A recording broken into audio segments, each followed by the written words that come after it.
I can't believe Trump just said this. We can do things during the shutdown that are irreversible, like cutting vast numbers of people out, cutting things that they like, cutting programs that they like.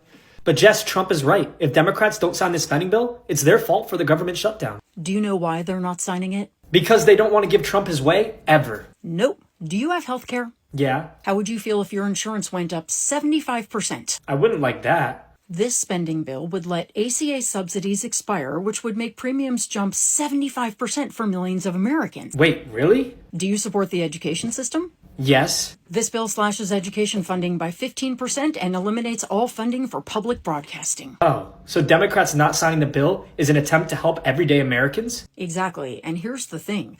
Trump's already been firing federal workers all year. He's already been cutting programs. But now he's using the shutdown as an excuse to blame all of it on Democrats. You're right. Republicans control all three branches of government. Maybe they're to blame. So here we are, October 2025, and the topics dominating the headlines: immigration, healthcare, the economy, the usual suspects. But here's what's wild. We're watching people who spent years screaming about personal responsibility suddenly demand bailouts. People who hate socialism until they need the check. People who wanted small government until their business starts failing. It's the MAGA paradox in real time. We've got folks crying about government shutdowns while their party controls literally everything. People spreading lies about immigrants getting health care they can't even access. Politicians proposing solutions to homelessness that would just criminalize poverty itself. And through it all, the same playbook. Lie, distract, blame everyone else. But here's the thing. Eventually, the lies catch up with reality. Economics isn't political. It's arithmetic. And you can't vote your way out of bad math. Welcome back to Mind Mirror. Today, we're cutting through the noise. Let's get into it. Finger down if you are a stay-at-home mom on a single income, which is your husband being in the military, and the government shutdown, which means that unless they figure something out, you won't be getting paid on October 15th. When the government shut down in 2018, the longest government shutdown in US history, it was because President Trump at the time wanted funding for his border wall. So he decided it was worth shutting down the government for 35 days. In this current government shutdown, there's something similar happening, but it's also very different. Democrats want the Affordable Care Act subsidies to continue for millions of Americans who purchase their insurance on the marketplace, because whatever your monthly premium is now, expect it to double or triple next year. And honestly, it would be good for Trump to extend these subsidies, because when the midterms happened next year, Americans will feel that shock and will vote accordingly. So it's not about the Democrats getting a win here. It's about Americans in the end being able to have access to cheaper insurance.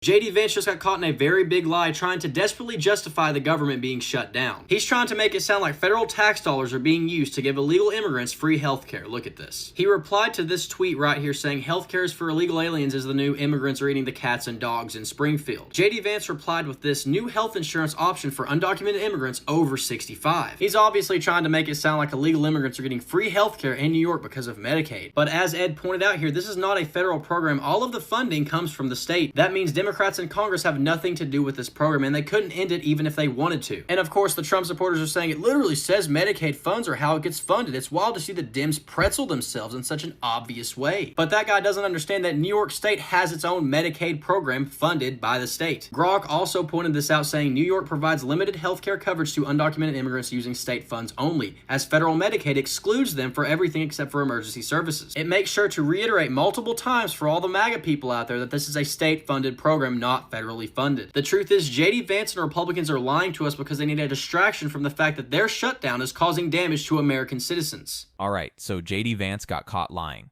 Again. Shocking, I know. He's out here tweeting about healthcare for illegal aliens like it's some massive federal scandal, except it's not federal at all. It's a New York State program, funded by New York, managed by New York. Democrats in Congress literally couldn't touch it if they wanted to. But here's why this matters. This is the playbook. When you don't have a real argument, you manufacture outrage. You take something true-ish, twist it just enough, and hope people don't Google it. And honestly, it works. Because most folks won't fact-check. They'll see Medicaid and immigrants in the same sentence and assume it's their tax dollars. But for anyone actually paying attention, federal law has banned undocumented immigrants from Medicaid since 1996. Nothing's changed. The only thing undocumented folks can access is emergency room care, which is a fraction of a percent of total healthcare spending. So when Vance says Democrats are fighting to give billions to illegals, he's lying. Plain and simple. AIPAC is trying to buy my election for my opponents, and we're not going to let them do that. My name is Kat Abou-Ghazaleh. I'm running for Congress in the 9th District of Illinois, and today I learned that AIPAC is fundraising for one of my opponents because I am a dangerous detractor. In other words, I think Palestinians are human. AIPAC is a group that funnels Republican money into Democratic primaries to defeat any candidate who supports Palestinian human rights. They take money from some of the worst people in the world to make sure that some of the worst atrocities being committed on the planet are supported by our Congress and paid for with your tax dollars. In fact, last election cycle, AIPAC spent $14.5 million to defeat Jamal Bowman for having the gall to criticize Israel. None of this is surprising to me as a Palestinian person, but it does mean that I know the fight that's ahead. AIPAC is not gonna stop here. We need to match AIPAC dollar for dollar, ad for ad, and voter contact for voter contact. And we can't do that without you, because this is a grassroots campaign. I don't take money from corporate PACs, from billionaires, or from Republican-funded PACs like AIPAC. Part of why I'm running is to get this type of money out of politics, but we have to win to do that. You can volunteer by joining our Discord server at discord.gg/cat4illinois. And together, we can defeat AIPAC. Do Democrats want to give illegal immigrants health care at your expense? Is that what the government shutdown fight is all about? Is it really based on a word game that could actually cost Americans hundreds in health care? Here's the trick that President Donald Trump and Vice President J.D. Vance are playing on you. It's a word game trick. Yes, some migrants get health care benefits, but they're not illegal immigrants. They're called lawfully present. They include refugees, asylum seekers, DACA recipients, people with work visas. They have legal status. They pay taxes. They're following the rules. Back in March, Republicans stripped health care from 1.4 million of these legal immigrants in Trump's tax bill. Now the Republicans are calling that same group illegals to make the Democrats look bad for wanting to restore the cuts. And the actual undocumented immigrants, the illegal immigrants, they can only get emergency room care, which is a fraction of 1% of healthcare spending. They can't get Medicaid, they can't get Medicare, or ACA subsidies. That's been the federal law. Since 1996, nothing has changed. Hold up. Let's talk about what lawfully present actually means, because this is where the word games get sneaky. Refugees, asylum seekers, DACA recipients, people with work visas, these aren't illegal immigrants. They have legal status, they pay taxes, they're following the rules. But Trump and Vance started calling them illegals anyway. Why? Because it sounds scarier. It gets the base fired up. Here's the reality. Back in March, Republicans stripped health care from 1.4 million of these legal immigrants in Trump's tax bill. Now they're calling that same group illegals to make Democrats look bad for trying to restore the cuts. It's cynical, it's dishonest, and it's working. Meanwhile, actual undocumented immigrants, the ones MAGA keeps screaming about, can only get emergency care. That's it. No Medicaid, no Medicare, no ACA subsidies. So when you hear billions for illegals, ask yourself, who benefits from you being angry about something that doesn't exist? Here's what matters to your wallet. Without these ACA subsidies, 24 million American citizens will see premiums jump 75%. That's hundreds of dollars more per month for health insurance for American citizens. So don't fall for a word game. The fight here is about keeping healthcare affordable for Americans. Share so people know what's really at stake. What do you think? Here's what actually matters to your wallet. If these ACA subsidies expire, 24 million Americans will see their premiums jump 75%. That's not a typo. 75%. We're talking hundreds of dollars more per month for health insurance for American citizens, and around 4 million people, they'll just lose coverage entirely because they can't afford it. So let's be clear. This shutdown fight isn't about illegals. It's about whether regular Americans can afford to see a doctor. But instead of talking about that, we're being fed culture war distractions about people who can't even access the programs in question. And the saddest part, the folks screaming loudest about no handouts are often the same ones who will lose their coverage when this expires. It's like voting to cut your own paycheck because you're mad someone else might get food stamps. You can drop your comments below and follow me. I'm Sue O'Connell. I'm a political commentator, and you can watch me on NBCBoston.com and on YouTube.com/NBCBoston. The United States Secret Service says they dismantled a network of more than 300 SIM servers, 100,000 SIM cards in New York that were capable of crippling telecommunication systems and carrying out anonymous telephonic attacks, disrupting a threat before world leaders arrived at the United Nations General. James A. Lewis, a strategic researcher and director of public policy in Washington, says that only about 3 nations could do something like this: China, Russia, and Israel. Anthony Ferrante, who served in top cybersecurity positions in the White House and the FBI, says, "My instinct is this is espionage." James A. Lewis said, "Only a handful of countries could pull off such an operation." Again, quote, including Russia, China, and Israel. You might see the first photo and think, oh, that's all? This is just the picture of the servers? Not quite. Literally thousands of SIM cards. This is not all. This is the close-up of part of one shelf. Here is an arrangement of all of the shelves with all of those SIM cards that could have put out all of the telecommunications in New York. So what nation would want to do this before the United Nations General Assembly in New York? And what nations are operating freely and readily in America? So let me just get this straight. This is what Republicans and Donald Trump are saying right now. They control the entire government. Trump is president, Republicans control the Senate, Republicans control the House, they control the Supreme Court, they control all the different government agencies, and somehow it is the Democratic Party's fault for the government shutting down. You know, it is just remarkable the crap they come up with and feed to their followers. And look, the only conclusion I can come to based off everything we're seeing right now with this government shutdown is that the Republicans at Fox News, the Republicans in Congress, all of these different people think that their followers, their fans, their voters are stupid. That's the only conclusion. They think that the MAGA people won't pay attention to the news, won't read the New York Times or whatever it is. But what they don't understand is that these Republican voters will also be impacted by them shutting down the government. The Democrats are saying, hey, let's expand access to healthcare for the American people. Let's reverse these insane Medicaid cuts. The Republicans are saying the millionaires and the billionaires, their tax cuts should remain. Let's give them even more tax cuts even. What message do you think is going to resonate with people? I think we know the answer. I can't believe how badly Republicans are playing this. So let me get this straight. Republicans control the presidency, the Senate, the House, the Supreme Court, literally every lever of power. And somehow, it's the Democrats' fault. The government shut down. Bro, that's not even creative lying. That's just lazy. It's like being the only person in the room with a hammer, smashing a window, and then blaming the guy standing in the corner for the broken glass. And here's the thing. Republican voters are going to feel this too. They're not immune to losing healthcare subsidies. They're not exempt from government shutdowns. But MAGA leadership is banking on them not paying attention, banking on them just nodding along when Fox News says Democrats bad, and maybe that works for a while. But eventually, people notice when their premiums double, when their tax refunds are delayed, when national parks close.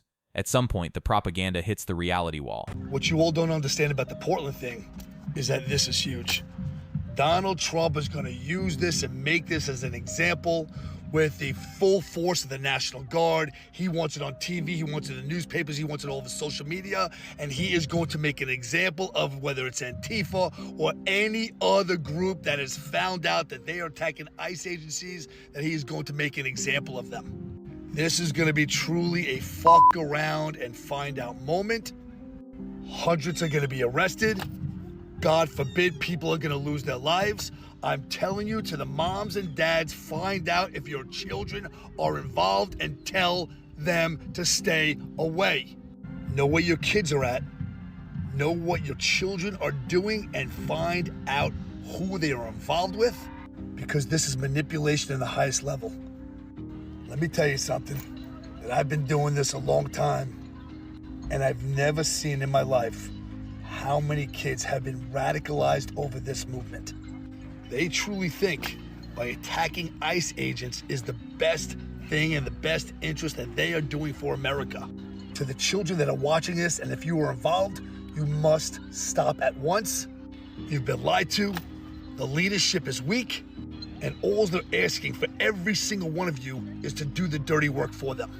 And to the moms and dads in Portland, Oregon, may God be watching over you, may God be watching over your children, and may God be watching over the United States of America. Hold on, you're saying that the Democrats, in their meeting with you and the president, said, we will only open the government if you give billions of dollars of healthcare funding to illegal aliens? They said to us, we will open the government, but only if you give billions of dollars of funding for healthcare for illegal aliens. That's a ridiculous proposition. Yes, I agree. That is a ridiculous proposition. It is also a ridiculous lie. If you go to the ACA's own website, which by the way is managed by Trump's federal government, it says, quote, undocumented immigrants can't get marketplace health coverage. And that's a point that's been proven time and time again. Not a dime of federal funds for healthcare are available for undocumented immigrants. Most of President Donald Trump's supporters back keeping enhanced subsidies for the Affordable Care Act, which is Obamacare. The central obstacle in the ending government shutdown, according to the new poll from the Nonpartisan Health Policy Research Group. It was conducted on September 23rd through the September 29th, just days before Congress failed to pass a funding measure to keep the government open. More than 22 million people receive subsidies, which are set to expire at the end of the year unless Congress extends them. Losing the subsidies could mean the average out-of-pocket premium payment could double in 2026 from $888 a year to $1,904. And from an earlier analysis that was taken, around 4 million people are projected to go without coverage next year because they can no longer afford it. According to the Congressional Budget Office, extending them would cost the federal government $350 billion over the next decade. Let's talk numbers for a second. Extending these ACA subsidies would cost $350 billion over 10 years. That's $35 billion a year. You know what else costs billions? The Trump tax cuts for the wealthy. Those cost $1.9 trillion over 10 years, with a T. So when Republicans say we can't afford healthcare subsidies, what they really mean is we'd rather give that money to people who already have money. And most Trump supporters back keeping these subsidies, by the way. This poll shows it. Even MAGA voters don't want their premiums to double. But their representatives don't care, because the people funding their campaigns aren't worried about $1,900 premiums. They're worried about estate taxes and capital gains. So yeah, follow the money. It always tells the truth. Let's make this clear. Shut it down. Shut the government down, because the Democrats out here want you to give 1.4 billion with a B dollars to feed and house illegal immigrants. Absolutely not. Absolutely not. You do not get money for being a criminal. Over 14 million people crossed the border under the Biden-Harris administration. 14 million. Do you know what percentage of those people are actually people from Mexico? Because that seems to be, that's all in my comment section is, you don't like Mexicans, but you're Hispanic, you're turning on your people, blah, blah, blah. Less than 4%. Less than 4% of those people that crossed the border under Biden and Harris were actually from Mexico. They actually came from India, from China, from Honduras, from Venezuela, from all of these Muslim countries that are out here trying to take over our communities. And let me remind you, Obama was the deporter in chief. So sometimes I can't even comprehend or even don't even want to make a video kind of replying to some of these people, because the lack of facts that they have is just ridiculous. But no, under no circumstance should we pass a bill that has that much money after the amount of money we've already put into the system for these illegal immigrants. So shut it down. Shut it all the way down. I don't care. Take fucking 2 weeks off. Whatever. Okay, so this person's mad about $1.4 billion for housing and feeding immigrants. But let's do some quick math. $1.4 billion sounds like a lot, right? Until you realize the U.S. defense budget is $842 billion per year. We spend more on military contracts in a week than we do on immigrant services in a year. And those 14 million people who cross the border, most aren't from Mexico. That's true. They're from all over the world, people fleeing violence, seeking asylum, looking for work. But here's what's also true. Acting like $1.4 billion is breaking the bank while we hand out trillions in corporate subsidies and tax breaks is selective outrage. You can't scream shut it down over crumbs while ignoring the whole loaf going somewhere else. And less than 4% from Mexico? Cool. So what? Does that make them less human? This is what happens when empathy gets replaced by talking points. At 12:01 this morning, the federal government shut down. This shutdown was avoidable. This shutdown was unnecessary. This shutdown will directly hurt Maryland and directly hurt Marylanders. And the President of the United States, the chief executive of this country, has a simple responsibility: to run a functioning government, not to shut it down. Well, the idea of running a functioning government, we've seen that the president has failed in that responsibility and has abandoned his duty to the states and his duty to the people. So these press conferences, I always find them amusing. I'm actually taken to observing the people in the background, but anyway, I'll leave that alone. So we're day 2 into the Democrat shutdown. It is. The Democrats literally are the ones shutting the government down. And just so you know, to catch you up on what's going on, Republicans wanted to pass a clean continuing resolution, meaning they want to just continue to fund the government at current levels. The Democrats in the Senate specifically, Chuck Schumer, are refusing to vote on a clean continuing resolution. And this is ironic, right? Because this guy right there, he actually asked for a clean continuing resolution, that's Johnny O, back in March or whatever. He's like, let's just vote on a clean continuing resolution and then we can negotiate further. Well, that's kind of what's happening right now, but the Democrats are saying, no, we want to extend basically the tax credits for Affordable Care Act subsidies. And honestly, we need to spend some time talking about this. I kind of mentioned it in my last video, but you got to understand what's actually going on here. The Democrats are trying to do things that they could not pass through legislation. They could pass a law, right? They could introduce legislation that says, look, these tax credits that were created in COVID in order to help people with their premiums, they need to be continued. They could introduce that as legislation and have that discussion and debate because they're significant tax subsidies. The reality is that the very existence of the subsidies, which honestly, yeah, they are, with the tax credits expire, they will have a significant impact. They are exposing one of the critical vulnerabilities of the Affordable Care Act, which basically is it's not affordable. Right? People cannot pay these premiums without actual being subsidized by the federal government, which is a huge thing that needs to be dealt with legislation. The Democrats know they could never, ever do that. And it's very similar with the discussion with the big, beautiful bill, right? It passed through the Democratic legislative process. The Democrats have no leverage. And so basically what they're trying to do is, because they have no power, they're trying to use the government shutdown to pass things into law that they could never get passed. That's what's happening, and that's why I'm calling it a Democrat shutdown. All right, here's the technical breakdown. Republicans wanted a clean continuing resolution, meaning fund the government at current levels, no changes. Democrats said, sure, but we also want to extend the ACA subsidies that are about to expire, and now it's a standoff. But here's the key. Democrats don't have the power to force anything. They don't control the House. They don't control the Senate. They don't have the presidency. So calling this a Democrat shutdown is objectively false. It's like saying the kid in the back seat caused the car accident because they asked to stop for ice cream. Republicans could pass a clean CR right now, today, without a single Democratic vote.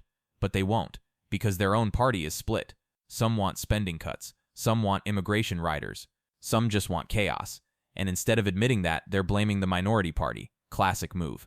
What I am about to say puts a target on my back, but in moments like these, where speaking the truth comes with threats of retaliation, we have a moral and ethical duty to speak up. The Trump administration is citing falsified data and straight up lying about political violence in this country and which side of the aisle it comes from. So let's have a real conversation about political violence, because if the stakes are already this high, we might as well speak the truth. Political violence is more than just physical harm. It is the systemic use of force, intimidation, and dehumanization to achieve political goals. Does that sound familiar to you? While this entire country is built on a legacy of political violence, this administration is taking it to a whole new level. When policies are actively crafted to dismiss the needs of the many in the interest of the powerful few, that is violence. Stripping people's life-saving healthcare benefits to give tax breaks to the wealthy is violent. Forcing a victimized young girl to carry a pregnancy to term to please the religious donors in your party is violence. From ICE raids to revoking investments in Black and Hispanic communities, there are endless examples of violence done by this Trump administration. The conversation the Trump administration doesn't want us having is that the culture of dehumanization and desperation that these policies create lay the groundwork for folks to escalate their levels of violence. So if they're gonna manipulate this narrative to suit their political ends, I'm gonna have the high risk and honest conversation about the fact that political violence is initiated by a country's leadership and culture long before anyone pulls a trigger. As someone who stayed in a homeless shelter in DC for 2 weeks, I just want to take a second to address why Trump's plan to deal with homelessness in DC has zero basis in reality. To be clear, when I stayed in this homeless shelter, I was not actually experiencing homelessness. I was studying homelessness and urban issues as part of my degree at the University of North Carolina, and I was trying to amplify the voices of folks that were homeless. And I also want to be clear that I didn't stay there during a peak season, so I was not taking the bed away from anyone that needed it. The plan that Trump has to address homelessness, if you haven't heard of it, is essentially to offer free transportation for anyone that's experiencing homelessness to a homeless shelter, and to also offer them, and or it wasn't clear, addiction support services and mental health services. And if they refuse these services, they receive fines and ultimately jail time because they are homeless and cannot pay these fines. Let's talk about Trump's homelessness solution. It's not a solution. It's a PR stunt with a side of criminalization. Offer free transport to shelters, addiction services, mental health support, and if people refuse, fine them. And if they can't pay, jail. Sounds good on paper, right? Tough love. Personal responsibility. Except, shelters don't have enough beds. They're underfunded, overcrowded, and often dangerous. This person stayed in the nicest homeless shelter in DC and encountered rats, bed bugs, 20 people to a room. So you're asking people to choose between sleeping outside or sleeping in a facility that might be worse. And if they say no, arrest them for being poor. That's not policy. That's punishment disguised as charity.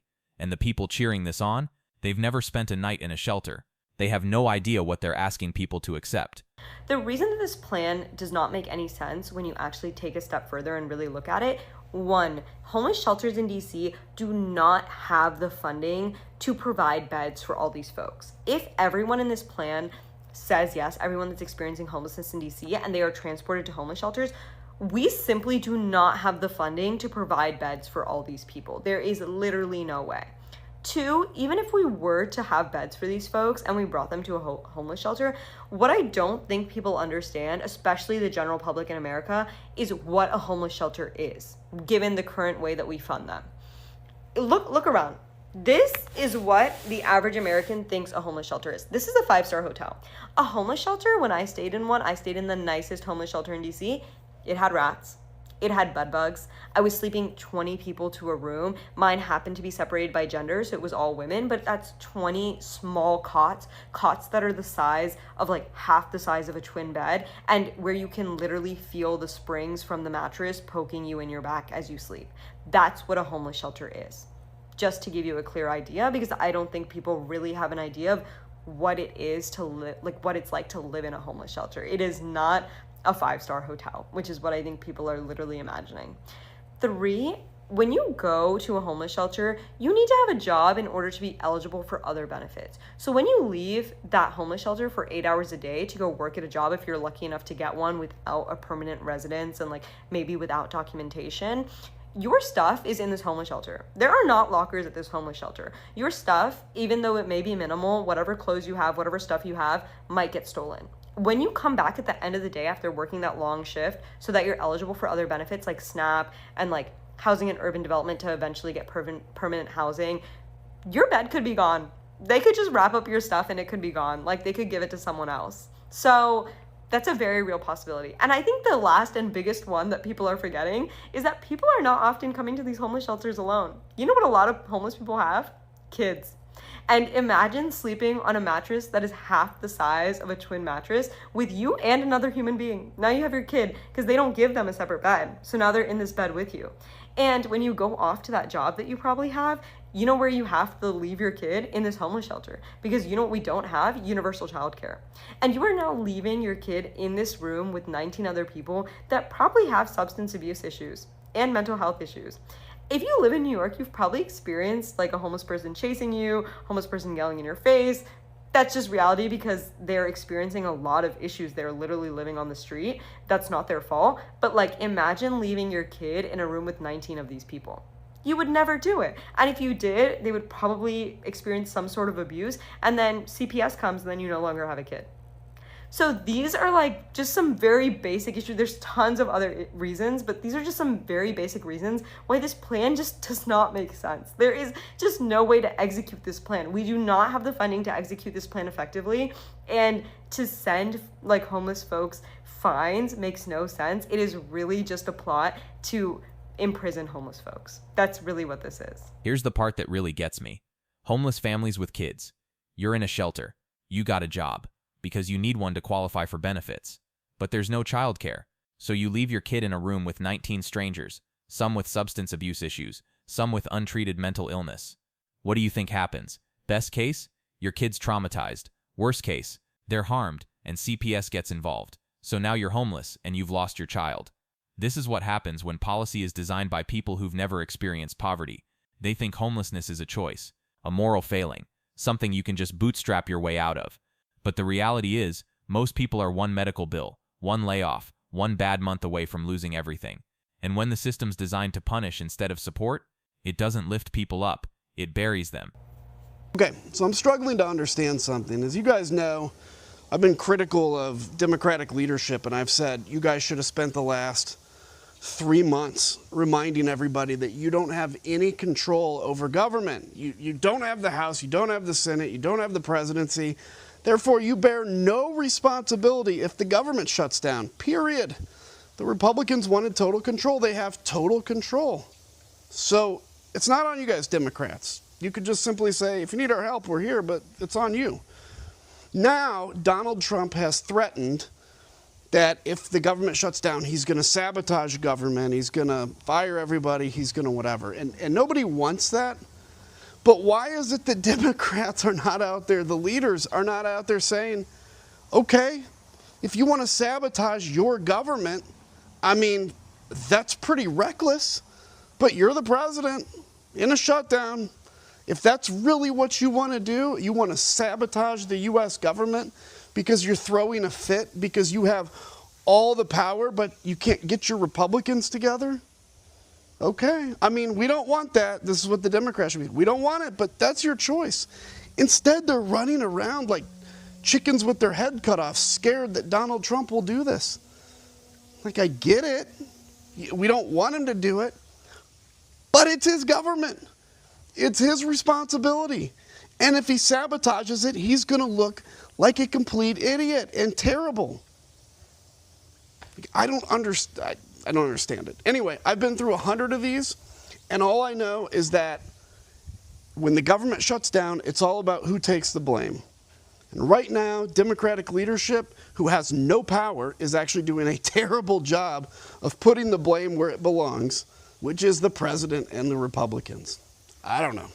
Seems obvious to me. Final thought. This person nailed it. Democrats have zero power right now. Zero. So why are they running around like it's their fault? Trump could sabotage the government. He's threatened to. He could fire everyone, refuse to negotiate, whatever. And if he does, that's on him. Not Schumer, not Pelosi, not AOC.